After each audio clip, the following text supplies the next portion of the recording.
Nakumpiska ang 305 gramo ng iligal na droga na nagkakahalaga ng mahigit 2 milyong piso mula sa isang suspect sa isinagawang operasyon sa Loon, Bohol.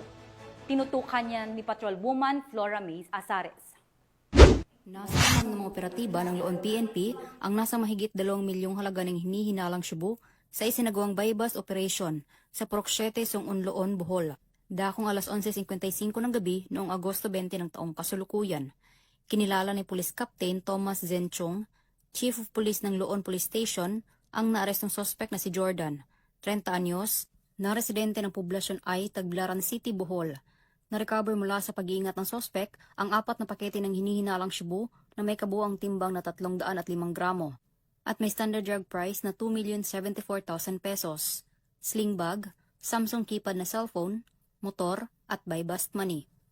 Ang nakumpiskang ebidensya ay dinala sa Bohol Provincial Forensic Unit para sa kaukulang pagsusuri, habang ang suspect ay kasalukuyang nasa kusodiya ng nasabing himpilan at nahaharap sa kasong paglabag sa Section 5 at 11, Article 2 ng RA 9165 o Comprehensive Dangerous Drugs Act of 2002.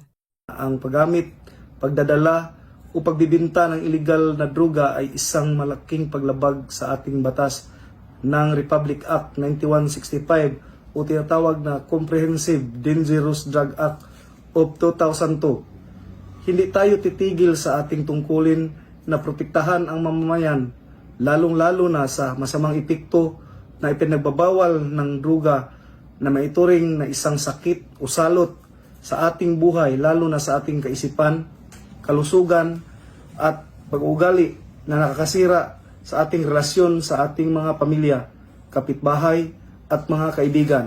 Kasama namin kayong lahat para sa madali nating makamtan ang tunay na kapayapaan at katiwasayan sa mahal nating bayan, Loon, Madanihon.